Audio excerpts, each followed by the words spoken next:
যেদিন আমার স্বামী এই পৃথিবীর মায়া ত্যাগ করে, আমার দুইটা মেয়ের মায়া ত্যাগ করে, আমার মায়া ত্যাগ করে পৃথিবী ছেড়ে চলে গিয়েছিলেন, সেদিন আমি প্রথম সিদ্ধান্ত নিতে হয়েছে এত কঠিন।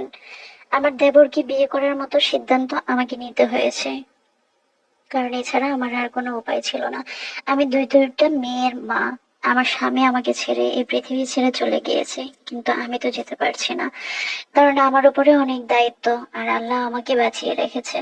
আমাকে বাঁচিয়ে যখন রেখেছে, তখন আমার দুইটা মেয়ের জন্য আমাকে বেঁচে থাকতে হবে। না হয় পৃথিবীর সব মেয়েরাই চায় যে স্বামী মৃত্যুর সাথে সাথে যেন আমারও মৃত্যু হয়, এটা সব মেয়েরাই চায়।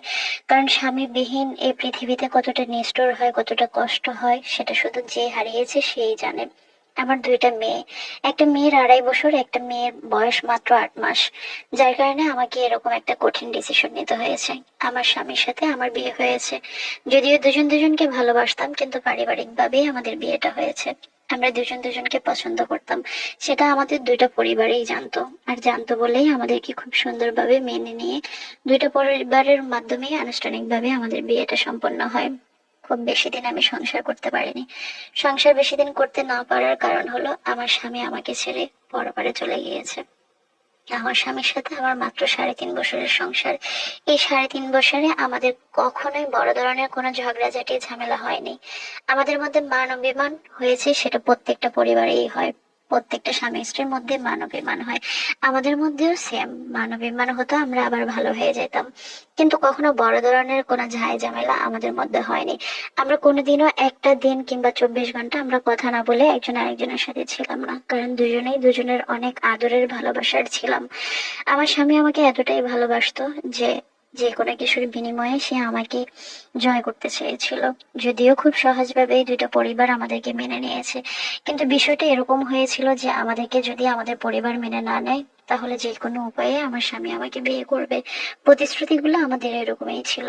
হয়তোবা যেখানে অনেক বেশি ভালোবাসা থাকে, সেখানে হয়তোবা ভালোবাসার দূরত্বটা আল্লাহ এভাবেই তৈরি করে দেয়। আমি যখন মা হই, তখন আমার বিয়ের 1 বছর পার হয়ে গিয়েছে। যখন মা হওয়ার খবর আমার স্বামী শুনে, কিংবা আমি শুনি, আমার পরিবার শুনে, আমার শ্বশুর শাশুড়ি শুনে, প্রত্যেকটা মানুষের কি যে খুশি, কি যে আনন্দ ছিল। আমার স্বামী পরিবারের বড় ছেলে হওয়াতে সমস্ত দায়িত্ব আমার স্বামীর ওপরেই ছিল। এটা নিয়ে কখনো আমার অভিযোগ ছিল না, কিংবা আমার স্বামীর অভিযোগ ছিল না। পরিবারের প্রত্যেকটা মানুষ এতটা হাসি খুশি আনন্দে ছিল। আমি আমার শ্বশুর শাশুড়ির সাথে গ্রামেই থাকতাম, কিন্তু আমার স্বামী ঢাকাতে চাকরি করতো। ঢাকাতে চাকরি করতো হিসেবে বাড়িতে সপ্তাহে একদিন থাকতো। হয়তো বৃহস্পতিবারে রাত্রে এসে শুক্রবারে বিকালে কিংবা শনিবারে ভোরবেলা চলে যেত। এভাবেই আমাদের সংসারটা তৈরি হয়। যখন আমি মা হওয়ার সংবাদ পাই, ওকে যখন আমি প্রথম জানাই যে তুমি বাবা হবে, আমি মা হব, সে যে কি আনন্দ হয়েছিল তার, কি যে খুশি ছিল, সে সাথে সাথে অফিস ছুটি নিয়ে বাড়িতে চলে আসে। আসার সময় এক গাদা মিষ্টি, সবার জন্য জামা কাপড়, সবার জন্য অনেক অনেক কিছু নিয়ে আসে। যেটা দেখে সবাই অবাক হয়েছে যে বাবা তো অনেক মানুষই হয়, তুমি তো একা বাবা হচ্ছ না। কিন্তু তার আনন্দটাই অন্যরকম ছিল। হয়তো বা বিষয়টা এরকম ছিল, একে তো ভালোবাসার মানুষ, দ্বিতীয়ত সেই ভালোবাসার মানুষেরই আরেকটা ভালোবাসার মানুষ জন্ম দিচ্ছে। হয়তোবা সেজন্যই তার আনন্দটা অনেক বেশি ছিল। আমি প্রথমে কন্যা সন্তানের মা হই। আমার স্বামী কতটা খুশি ছিলেন, কতটা আনন্দের মধ্যে ছিলেন যে সে বাবা হয়েছে। ওর আনন্দ, ওর হাসি, ওর খুশিগুলো এখনো আমি আমার চোখ থেকে সরাতে পারি না। ঠিক এভাবে আমাদের প্রত্যেকটা সিচুয়েশনে আনন্দগুলো ছিল। আমরা খুব আনন্দকে এনজয় করতাম। পরিবারের সবাইকে নিয়ে আমরা সেলিব্রেট করতাম যে কোনো কিছুই। যদিও তার আর আমার দূরত্বটা অনেক বেশি ছিল, সে ঢাকাতে থাকতো, আমি গ্রামে থাকতাম, কিন্তু আমার কখনোই মনে হয়নি যে আমি শ্বশুর শাশুড়ির সাথে খারাপ আছি। ওনারা আমাকে অনেক বেশি স্যাক্রিফাইস করতো সংসার জীবনে, আমিও করতাম। সেই হিসেবে আমাদের কখনোই সংসারের মধ্যে অশান্তি হয়নি। আমার দুইটা ননদ ছিল, দুইটা দেবর ছিল, টোটালি ওরা 5 ভাই বোন। দুইটা ননদকে আমরা দুমদাম করে বিয়ে দিয়েছি। একটা দেবরকেও আমরা বিদেশ পাঠিয়েছি, আর একটা দেবর বিদেশ যাবে। আমার মেজ দেবরটার জন্য মেয়ে দেখতেছিল, কিন্তু মেজর দেবরটা একটা মেয়েকে পছন্দ করতো, সেজন্য ও কোনো মেয়েকেই পছন্দ হয় না, কাউকে বিয়ে করতে রাজি হয় না। এর মধ্যে সেও দেশে আসলো, আর আমি 1.5 বছরের মাথায় আবার একটা সন্তানের মা হলাম।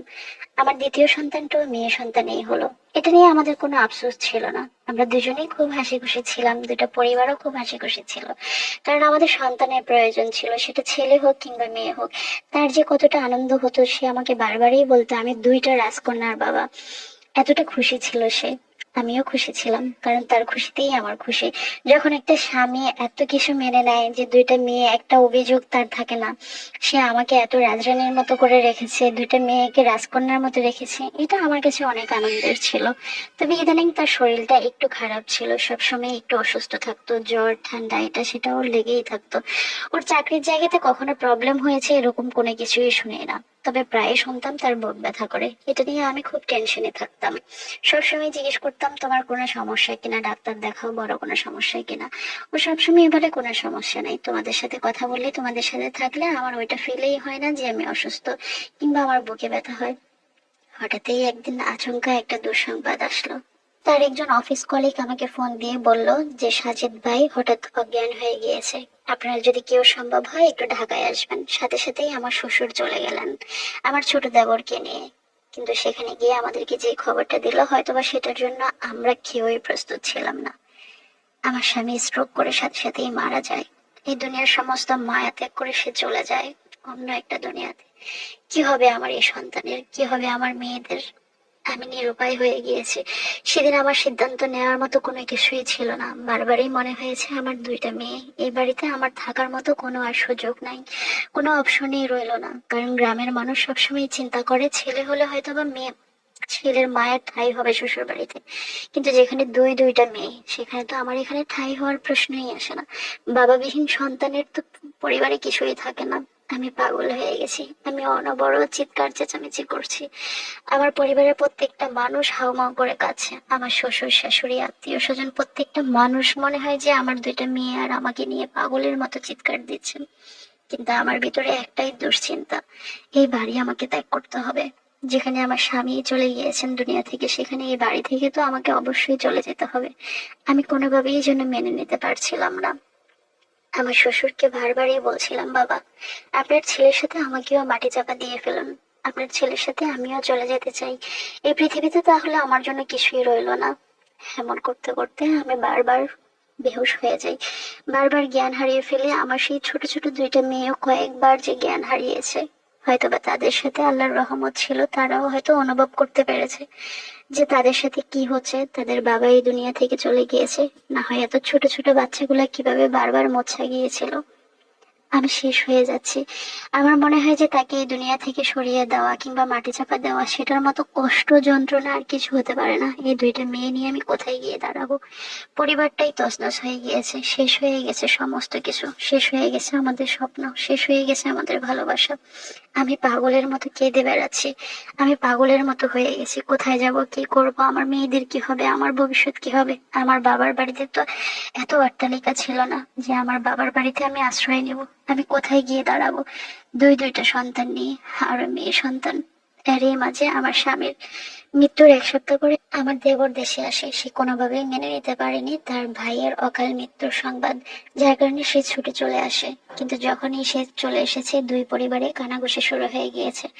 আমার পরিবার সাথে আমার শ্বশুর বাড়ির মানুষের কানাঘুষা একটাই ছিল, যে সে যদি আমাকে বিয়ে করে রাখে তাহলে হয়তো বা সোনার সংসারটা সোনার সংসারই থাকবে। কিন্তু আমি একেবারেই রাজি ছিলাম না, আমার দেবরও একেবারেই রাজি ছিল না, কারণ ওদেরকে আমি সবসময় আগলে রাখতাম।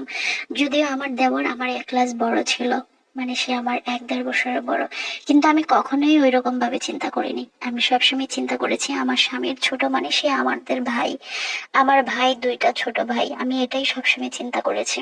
কিন্তু যখনই মানুষ এগুলা বলা বলি শুরু করেছে, তখন আমার এত কষ্ট হয়েছে, এত যন্ত্রণা পেতাম আমি, কারণ আমার স্বামীর মৃত্যুর সাথে সাথেই মানুষ আলোচনা শুরু করেছে আমি এ বাড়িতে থাকবো কি চলে যাব। যখন এরকম আলোচনা শুরু হয়েছে, তখন আমি বারবারই মনে হয় যে সেন্সলেস হয়ে যাই, যে আমার স্বামী যতদিন জীবিত ছিল কেউ তো আমার সামনে এসে এরকম কোনো টু শব্দ করার সাহসই পায়নি যে আমি কোথায় থাকবো, এখানে থাকবো না চলে যাব। যখন বারবার এমন প্রশ্ন আমার সামনে ছুড়ে দেয়, আমার একটাই উত্তর ছিল, এটা কখনো হতে পারে না। আপনারা যদি আমাকে আশ্রয় দেন, আমার দুইটা মেয়ে সহকারে শুধু থাকার জন্য একটু আশ্রয় দেন, আমি মানুষের বাড়িতে বাড়িতে কাজ করে আমার মেয়েদেরকে মানুষ করব, কিন্তু এমন কোনো সিদ্ধান্ত আমার উপরে চাপিয়ে দেওয়া হোক, সেটা আমি চাইনি। আমার দেবরও অনেক রিকোয়েস্ট করেছে সবাইকে, আমার দেবরের পক্ষেও এটা মেনে নেওয়াটা খুব কঠিন ছিল। কিন্তু আত্মীয় স্বজন পরিবার প্রত্যেকটা মানুষ যখন আমাদের দুজনকে দুইভাবে বোঝানো শুরু করেছে, তখন আমার দেবর সিদ্ধান্ত নিয়েছে সে আমাকে বিয়ে করবে। আমি এই জিনিসটা কখনোই মেনে নিতে পারিনি। আমার যন্ত্রণা হতো, কষ্ট হতো, ঘৃণা আসতো।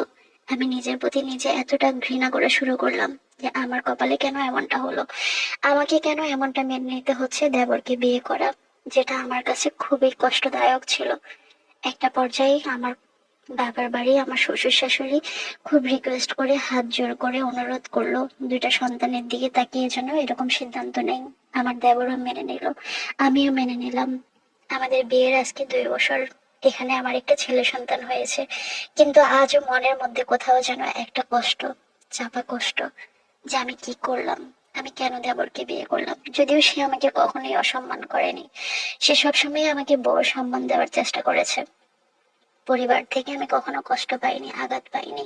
কিন্তু বারবারই আমার নিজেকে নিজে প্রশ্ন করি, আমার স্বামী যদি দুনিয়াতে বেঁচে থাকতো, তাহলে হয়তোবা এত বড় একটা দুর্ঘটনা আমার সাথে ঘটতো না। হয়তোবা আমি আমার দেবরকে ভাইয়ের চোখেই দেখতে পারতাম। কিন্তু আমার দেবরকে আমার বাধ্য হয়ে বিয়ে করতে হয়েছে। আমার দেবর বিয়ের 2 মাসের মাথায় আবার বিদেশ চলে যায়।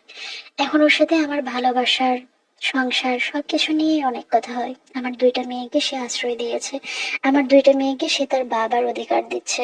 আমার 2টা মেয়েকে সে এত বেশি আদর করছে, হয়তো বা অনেক বাবারাই তার সন্তানকে এতটা আদর করে না। আমি আমার শ্বশুরের পরিবারকে এত সুন্দর করে আগলে রেখেছি, তাদের আমার প্রতি কোনো অভিযোগ নেই, আমারও তাদের প্রতি কোনো অভিযোগ নেই। আমার শুধু একটাই অভিযোগ, আমার স্বামী কেন এত অল্প সময়ে আমার ভালোবাসাকে ভুলে পরপারে চলে গেল, আমার 2টা মেয়েকে এতিম করে গেল। এটা আমার জন্য অনেক কষ্ট, এটা আমার জন্য অনেক যন্ত্রণার। সকলে দোয়া করবেন যেন আমি আমার পরিবারের প্রত্যেকটা মানুষকে ভালোবাসা দিয়ে আগলে রাখতে পারি, যেন আর কাউকে হারাতে না হয়। গল্পটা আমাকে দিনাজপুরের সুরপা আক্তার নামে একটা আপু পাঠিয়েছিলেন। মানে এই গল্পটা অনেক গল্প প্রচার করেছি এ পর্যন্ত, অনেক অনেক হবে, ডজনে ডজনে গল্প প্রচার করেছি। তবে অনেক গল্পের সাথে অনেক গল্প যখন মিলে যায় তখন সত্যি কান্না চলে আসে। এই গল্পটার সাথে আমার পারিবারিক অনেক সম্পর্ক আছে, অনেক মিল আছে, কিছু অমিলও আছে। তবে একটা জিনিস ভালো লেগেছে, আমারও 2টা ভাই একজনকে বিয়ে করেছে, কিন্তু আমাদের পারিবারিক ঘটনাগুলো সম্পূর্ণই ব্যতিক্রম।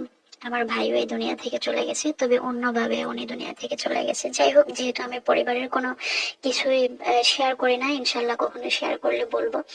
বাট এত মিল।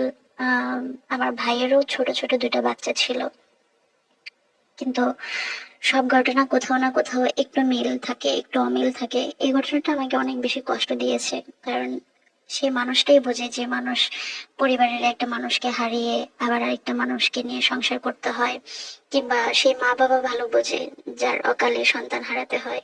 আমার মা বাবা এখনো প্রায় পাগল। তো যাই হোক আপু, দোয়া রইলো, আর এরকম সম্পর্ক আজীবন টিকিয়ে রাখবেন। আর সবচেয়ে বড় ক্রেডিট শ্বশুর শাশুড়িকে দিবেন। শ্বশুর শাশুড়ি না চাইলে কখনোই আপনি টিকে থাকতে পারতেন না। কিন্তু কিছু কিছু অসভ্য মানুষ থাকে যে শ্বশুর শাশুড়িকে এক মুহূর্তে ভুলে যায় যে তারা যে এত বড় স্যাক্রিফাইস করেছে, তাদের আরেকটা ছেলেকে জলাঞ্জলি দিয়ে আনমেরিড ছেলেকে আপনাকে রেখেছে, তাদের মূল্যায়ন করবেন। কারণ তারা চাইলেই আপনাকে যে কোনো মুহূর্তে গাড় ধাক্কা দিয়ে বের করে দিতে পারতো, কিন্তু তারা সেটা করেনি। সেই মূল্যায়নটা অ্যাটলিস্ট দিবেন। আর অনেক দোয়া করি সুন্দর জীবন যাপন করুন, বাকি জীবন যেন আর কাউকে হারাতে না হয়। আল্লাহ হাফেজ।